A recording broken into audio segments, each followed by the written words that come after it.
we continue to learn about everybody in the country, and it's just each week is a data point, and some data points are much more valuable, more important than others. But there tends to be the response from college football fans, and I totally get it. Every time there's a win, whether it's a big win, close win, whatever, it's like, well, then how good is that team? Yeah. So Michigan, of course, marches through 3 non-conference opponents. Nobody's going to make the argument that these 3 teams are any good. However, Michigan was largely dominant, didn't blow them off the field in regards to a score, a big point total like they did the 3 teams they played last year, but they controlled the game. They put up the points early, except for against Bowling Green, of course, but the first 2 opponents, big points early, cruised home for the win. Now Rutgers shows up, and the games have been fairly interesting the last 2 years in that Rutgers took Michigan to a 1-score game in the Big House 2 years ago, and they led at halftime before Michigan really put the foot to the gas and blew by Rutgers. This was a game where Rutgers hung around. They put up the one big play. They, as recently as or as late in the game as late third quarter, they had that drive going. It was 17-7. They had a 4th and 2. They had hit a couple big pass plays, and Rutgers was actually showing some semblance of a passing offense. And then Mike Sanders still makes the huge play on 4th and 2, and that sealed it, and that was that. Yeah, well, number one, great play by Sanders still. It seemed like nobody realized he had the interception on the field or, up in the booth until he sort of broke out of the pack, started running with it.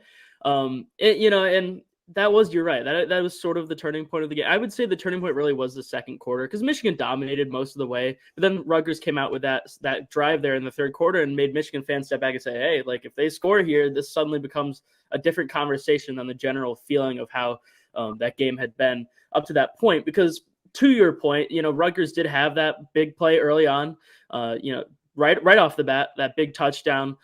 And missed tackle by Rod Moore there, who was playing some of his first snaps of the season. He should be, the expectation before his injury was that he was going to be one of the top safeties in the country. He comes out, hasn't gotten a lot of live action against, anyone other than his team. And he misses a tackle, and it happens, so there's no big deal there. But the Rutgers game was exactly what I sort of expected it to be. I predicted a 31-10 game. I thought Rutgers would hang around a little bit. I missed by 3 points there, which, hey, they missed a field goal. Michigan missed a field goal, but that was pretty good. I'll give myself some credit there. Yeah. So, you were on it. No question. They didn't surprise me. I love Greg Schiano's style of coaching. It's an old fashioned grittiness that really fits the Big Ten. And so, I thought they would be pretty sound on both sides of the ball, especially with Wimsatt getting some more experience and now having, coming into his junior year as I think he's just a 19-year-old still, as an early enrollee and he graduated a year early and then, went to Rutgers halfway through his high school career. It was a whole weird situation a couple years ago when he first got there, but nonetheless, I expected him to play better, and he did than last year, much better. That pick six, you're forcing something on 4th down, so, sort of unfortunate for them, but offensively, they just didn't have the firepower to hang with the defense that right now is the number 1 scoring defense in the country. And Rutgers, I think they proved themselves to some degree. Defensively, I think they impressed early, and still giving up only 30 points, not that bad. 24 points offense, not bad. But Michigan, now, if you look at it, the other side of things, they had 7 possessions. They scored on 5 of them. One of them was a missed field goal, and one of them was just an empty drive. So, that's pretty impressive as well, to look at it that way. And Harbaugh talked about it today in his presser. He said, we need to approach these games more about how many possessions we have versus, just going out there and playing, right? So Michigan has been a ball-dominant team, possession-dominant team, run the ball, play good defense lately. But more than ever, that's important for a team that now is trying to open up passing the ball. So I don't think we'll see a ton of evolution offensively from Michigan against some of those opponents like Rutgers, maybe like Penn State, who I think it's going to be sort of button heads, smashing mouth, running the ball. But, who's to say? Michigan still has a long way to go to get to that point that they want to be able to contend for a national championship on offense, at least. So, in addition to Rod Moore getting that brief playing time, then we saw him on the sideline. How much did he play past that?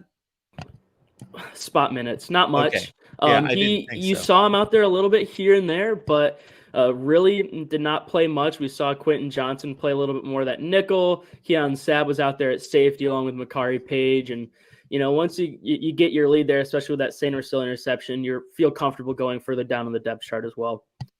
So then also returning to the lineup and still nursing an injury would be Will Johnson. What would be your thoughts about how he came back? He looked pretty much 100% for the most part.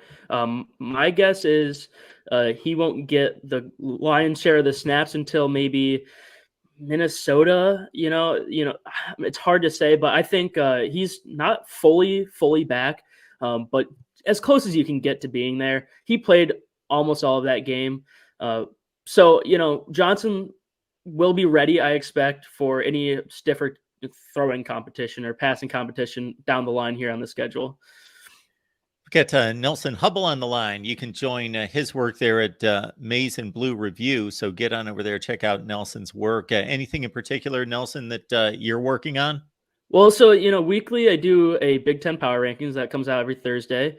I have a segment I call Look Around the Big Ten, where Monday mornings I post just kind of a review of what we saw this weekend. I go into 3 or 4 players who impressed me and 3 or 4 players who disappointed me, and sometimes it can be pretty scathing.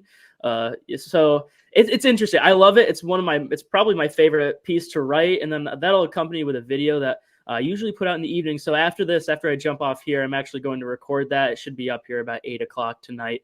And it's about 15 minutes, so it's not too much of your time. And then I do a daily segment called Nelson's Nuggets for Michigan rivals at Maize and Blue Review, and that's on all of our platforms, anywhere you can find it. And that's just a minute of me talking about whatever the hottest topic is. Today I talked about a few players from Michigan State that I thought Michigan could go after in the portal once Mel Tucker's firing becomes finalized. I thought that would be an interesting thing to talk about. So that was today's, but it's different every day. Any Big Ten fan or college football fan, even in general, I would think would be intrigued by Nelson's thoughts in particular, all that stuff, certainly, but in particular, that last item about who could Michigan possibly pick off from Michigan State. Interesting. When you do the power rankings, let me ask you this. What is your approach to power rankings? Number one. Number two, I'm not going to ask you to reveal your power rankings for this week because that comes out later in the week, right? Yep. Number one. And number two, we want folks to join you on Maize and Blue Review.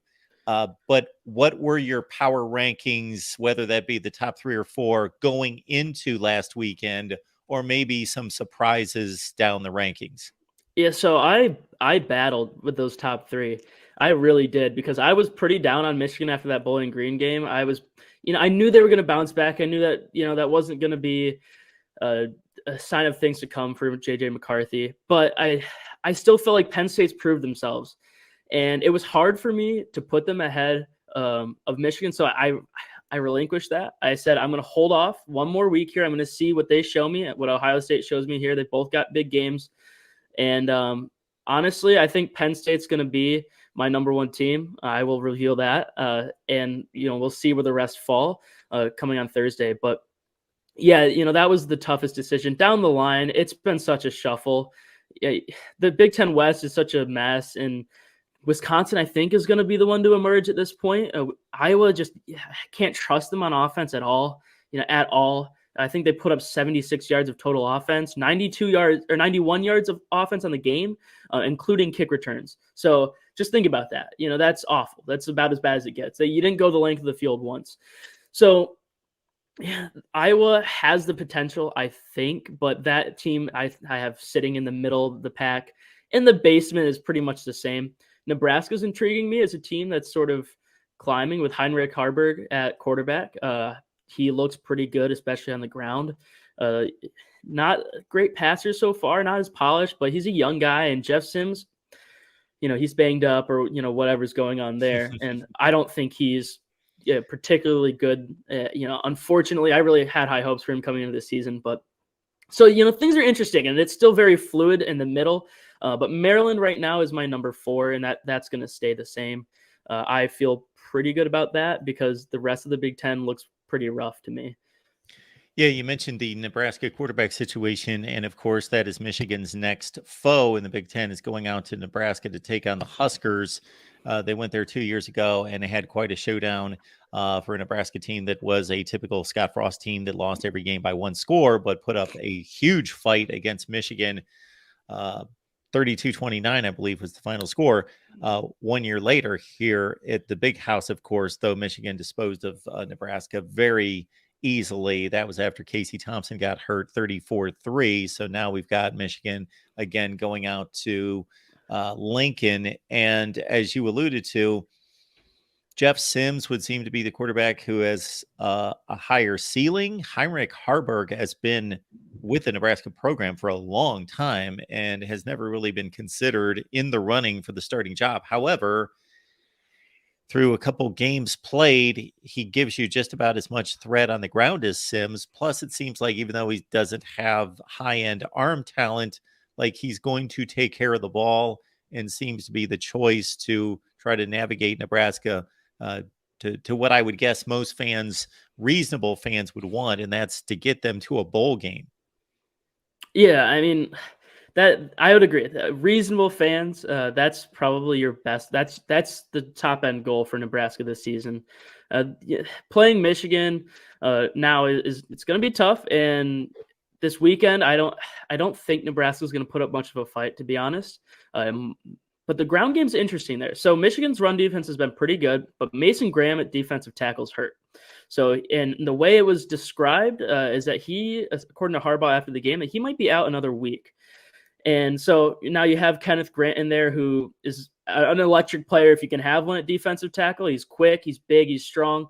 If you look at that Mike Sainristil pick 6, you'll see number 78 as his lead blocker, and you know he falls behind him, but he's the next closest guy to Sainristil on that play. So they have some guys up front, but Harburg, presents an interesting and a very different challenge as a runner that Michigan doesn't see. Michigan's done pretty well against quarterbacks that scramble, whether it's from a passing play. But design run game has been a component they don't see a ton. And Army, just a couple of years ago now, I'm trying to remember, was that 2019 maybe? This was a different defensive coordinator, but different style. But Army's given Michigan troubles. They've gotten troubles in recent years from guys like Casey Thompson before he got hurt. He, started the game pretty well. They went down, I think, kicked a field goal, and then that's all that she wrote for Nebraska. But so Harburg, I agree with the protects the ball better. Sometimes just not turning over is the least or the most you can ask for a guy in his situation. If you look at Wimsatt, had he not had that interception, I'd say he played pretty well for what you're going up against, and and for his talent level and what he presents. And Harburg should offer something different. So even if his completion percentage isn't very high, which it isn't, it's pretty low. It might not even be at 50 this season. I'm not sure, but it's right around there. He hasn't thrown a pick, so that's the key there. Not turning it over and running the ball is a recipe for victory to steal a game against a team that's a little more talented than you. Run the ball, play some defense. Before Michigan takes the trip to Happy Valley, I am looking at this offense as being the best that Michigan will face up to that point, which I believe is game 10. Purdue, Yeah. I think, has the best offense of any team on Michigan's schedule before Penn State. I agree, and that's ridiculous, right? Like, that's crazy. Hudson Card, he's still probably somehow a top 5 quarterback in the Big Ten. He's probably at number 5, which is absolutely ridiculous if you think about it. After a 2-interception game this weekend, but yeah, I agree. They got Devin Mockabee, who's a very good running back. I like him. Now, you're buried behind guys, some of the best backs in the country in the Big Ten as it relates to who's going to get some recognition. But I think Mockabee is a good runner. He's a hard runner, and Hudson Card can sling the ball around. He's not afraid to, and they're going to need to. So it is kind of crazy to see that. Michigan's not going to play anyone particularly threatening until that game on offense. But hey, better to get the test before you play Penn State, I guess, than at Penn State. And of course, nobody's going to be crying for Jim Harbaugh in any such way, but I'm sure that he would rather have Penn State, Maryland, and Ohio State spaced out instead of bam, all of a sudden, boom, boom, boom, 3 in a row. And if Maryland jumps out and that game is on the road and becomes a bigger test than some would anticipate, then it could be 3 difficult games in a row. But long ways to that point. Nelson, we appreciate you being here. It's again Nelson Hubble. He's at Maize and Blue Review, and so check out his work. He's got a lot of great stuff going on there.